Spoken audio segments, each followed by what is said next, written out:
Welcome back to my channel. ಹೊಸದಾಗಿ channel ನೋಡ್ತಾ ಇದ್ದರೆ ಸಬ್ಸ್ಕ್ರೈಬ್ ಮಾಡಿಕೊಂಡು ಸಪೋರ್ಟ್ ಮಾಡಿ. ವಾರಾಹಿ ದೇವಿಯ ಆಶೀರ್ವಾದ ಎಲ್ಲರ ಮೇಲೂ ಇರಲಿ ಅಂತ ವಿಡಿಯೋ ಪ್ರಾರಂಭ ಮಾಡ್ತಾ ಇದ್ದೀನಿ. ನಮ್ಮ ಪರಿಹಾರ ಶಾಸ್ತ್ರಗಳಲ್ಲೇ ಅಡುಗೆ ಮನೆಯಲ್ಲಿ ಅತೀಂದ್ರಿಯ ಶಕ್ತಿಗಳು ಕೂಡಿರುವಂಥ ಅನ್ನಪೂರ್ಣೇಶ್ವರಿ ಆ ಜಾಗದಲ್ಲಿ ನೆಲೆಸಿರುವಂಥದ್ದು. ಹಾಗೆ ಶ್ರೀ ಮಹಾಲಕ್ಷ್ಮಿ ನಮ್ಮ ಅಡುಗೆ ಮನೆಯನ್ನು ಇಷ್ಟಪಡ್ತಾಳೆ ಸ್ನೇಹಿತರೆ. ಯಾವ ಜಾಗದಲ್ಲಿ ನಮಗೆ ಹಣವನ್ನು ಆಕರ್ಷಿಸೋದಕ್ಕೆ, ಮನೆಯಲ್ಲಿ ಸಂಪತ್ತನ್ನು ಗಳಿಸ್ಕೊಳ್ಬೇಕು ಅನ್ನೋದಕ್ಕೆ, ಮನೆಯಲ್ಲಿ ಇರುವಂಥ ಕಷ್ಟ ಬಡತನವನ್ನು ದೂರ ಮಾಡೋದಕ್ಕೆ ಒಂದು ನಾವು ರಹಸ್ಯವಾಗಿರುವಂಥ ಜಾಗವನ್ನು ಯಾರಾದರೂ ಹುಡ್ಕೊಳ್ತಾ ಇದ್ದಾರೆ ಅಂತ ಹೇಳಿದ್ರೆ ನಿಮ್ಮ ಅಡುಗೆ ಮನೆಯನ್ನು ಮೊದಲು ಹುಡ್ಕೊಳ್ಳಿ ಸ್ನೇಹಿತರೆ. ಏಕೆಂದರೆ ನಮ್ಮ ಪ್ರತಿಯೊಬ್ಬರಿಗೂ ಅಡುಗೆ ಮನೆಯಲ್ಲೇ ರಹಸ್ಯವಾದ ಒಂದು ಆ ಏಳಿಗೆ ಅನ್ನುವಂಥದ್ದು ಕೂಡ ಇದೆ. ಅದೇ ಥರನೇ ಕಷ್ಟಗಳು ಕೂಡ ಅದೇ ಜಾಗದಿಂದನೇ ಬರುವಂಥದ್ದು. ಒಂದೇ ಸಾರಿ ಎರಡೂ ಕೂಡ ಯಾವ ರೀತಿ ಬರುತ್ತೆ ಅಂತ ತುಂಬ ಜನಕ್ಕೆ ಅನಿಸ್ಬಹುದು. ಏಕೆಂದರೆ ಲಕ್ಷ್ಮಿ ಕೂಡ ಆ ಜಾಗದಲ್ಲೇ ಇರುವಂಥದ್ದು.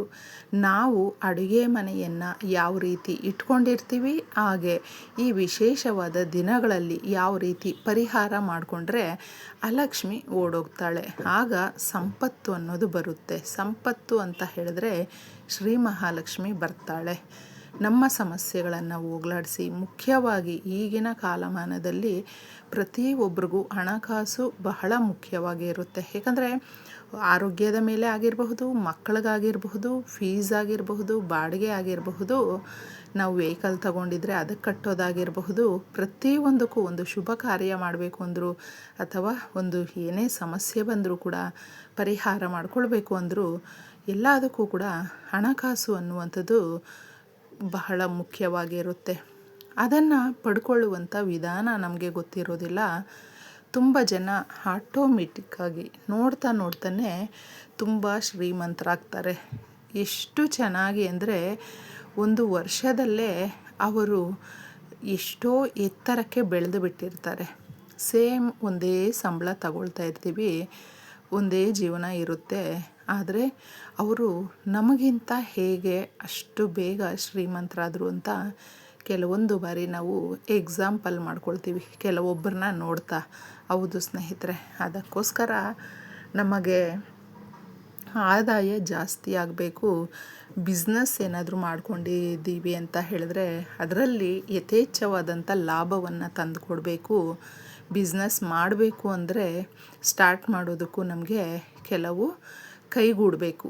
ಇದೆಲ್ಲವೂ ಇರೋದರಿಂದ ಇದನ್ನು ಮಾಡಿಕೊಳ್ಳಿ. ಇದಕ್ಕೆ ಯಾವುದೇ ರೀತಿಯಾದಂಥ ಖರ್ಚು ವೆಚ್ಚವಿಲ್ಲ. ಸುಲಭ ವಿಧಾನದಲ್ಲೇ ರಹಸ್ಯವಾಗಿ ಅಡುಗೆ ಮನೆಯಲ್ಲಿ ಇರುವಂಥ ವಸ್ತುಗಳನ್ನು ತಗೊಂಡು ಬಳಸುವಂಥದ್ದು. ಅದಕ್ಕೆ ಒಂದು ಬಟ್ಲನ್ನು ತಗೊಳ್ಳಿ, ಇದರಲ್ಲಿ ಒಂದು ಇಡಿಯಷ್ಟು ಕಲ್ಲುಪ್ಪನ್ನು ನೀವು ಹಾಕಿ ಈ ಪರಿಹಾರವನ್ನು ರಾತ್ರಿ ನೀವು ಮಾಡಿಕೊಳ್ಬೇಕಾಗುತ್ತೆ ಸ್ನೇಹಿತರೆ. ರಾತ್ರಿ ಎಲ್ಲ ಕೆಲಸಗಳು ಮುಗಿಸ್ಕೊಂಡು ನೀವು ಗುರುವಾರ ರಾತ್ರಿ ಇನ್ನೇನು ಮಲಗ್ತೀವಿ ಅನ್ನುವಾಗ ಮಾಡಿಕೊಳ್ಳುವಂಥದ್ದು.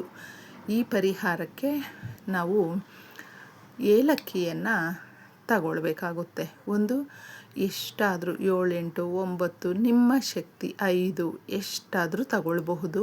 ಏಲಕ್ಕಿಗಳನ್ನು ತಗೊಂಡು ಈ ರೀತಿ ರೌಂಡಾಗಿ ಜೋಡಿಸ್ಕೊಳ್ಳಿ.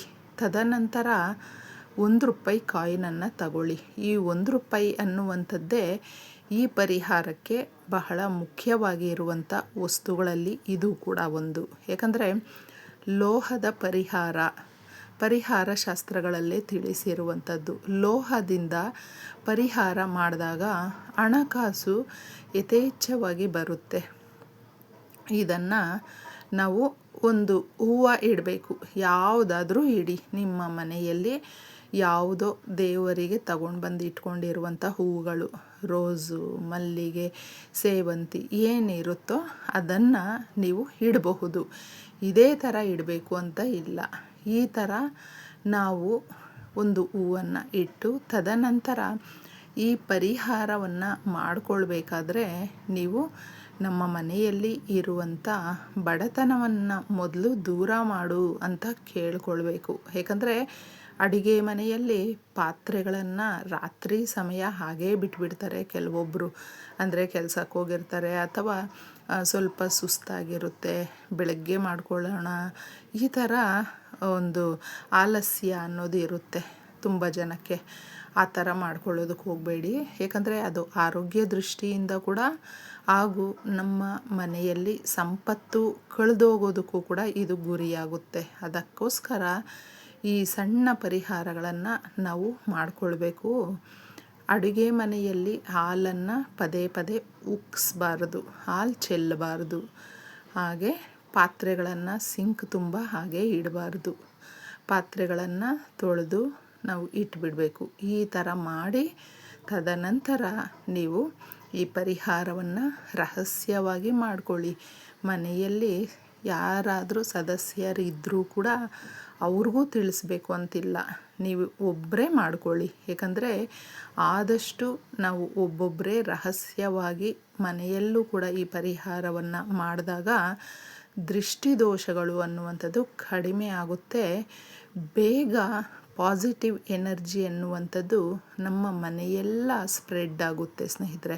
ಏಕೆಂದರೆ ತುಂಬ ಜನ ನಮ್ಮ ಮನೆಯಲ್ಲೇ ಇರುವಂಥ ಸದಸ್ಯರು ಕೂಡ ನಕಾರಾತ್ಮಕವಾಗಿ ತುಂಬ ಆಲೋಚನೆ ಮಾಡ್ತಾ ಇರ್ತಾರೆ, ಅಥವಾ ಏನೋ ಒಂದು ಆಗ್ತಾ ಇರುತ್ತೆ ಅಂತಂದ್ಬಿಟ್ಟು ನೆಗೆಟಿವ್ ಆಗಿ ತುಂಬಾ ಮಾಡ್ತಾ ಇರ್ತಾರೆ. ಅದು ಎಲ್ಲವೂ ಹೋಗಲಾಡಿಸುತ್ತೆ ಈ ಪರಿಹಾರದಿಂದ.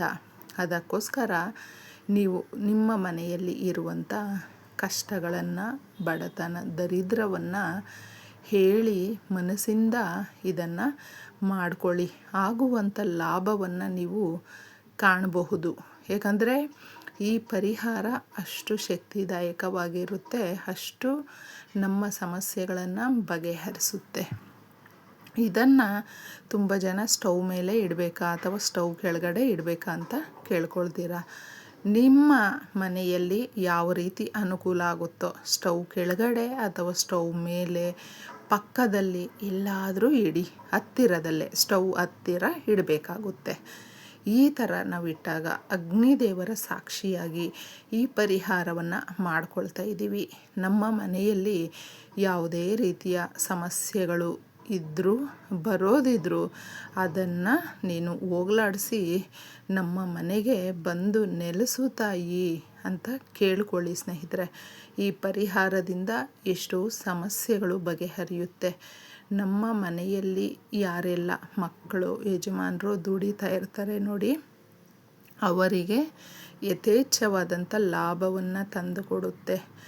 ಅವರು ತುಂಬ ಸಂಪತ್ತನ್ನು ಗಳಿಸ್ತಾರೆ. ಇದನ್ನು ಮಾಡಿ ಮಾರನೆಯ ದಿನ ಆ ₹1 ಯಾರಿಗಾದರೂ ದಾನ ಮಾಡಿ ಇನ್ನು ಮಿಕ್ಕಿದ ವಸ್ತುಗಳನ್ನು ಎಲ್ಲಾದರೂ ಗಿಡ ಮರಗಳ ಹತ್ರ, ನೀರ ಹತ್ರ ಹಾಕ್ಬಿಟ್ಟು ಬನ್ನಿ. ಇಷ್ಟು ಸುಲಭವಾಗಿ ಮಾಡ್ಕೊಳ್ಳಿ. ಎಲ್ರಿಗೂ ಒಳ್ಳೆಯದಾಗಲಿ.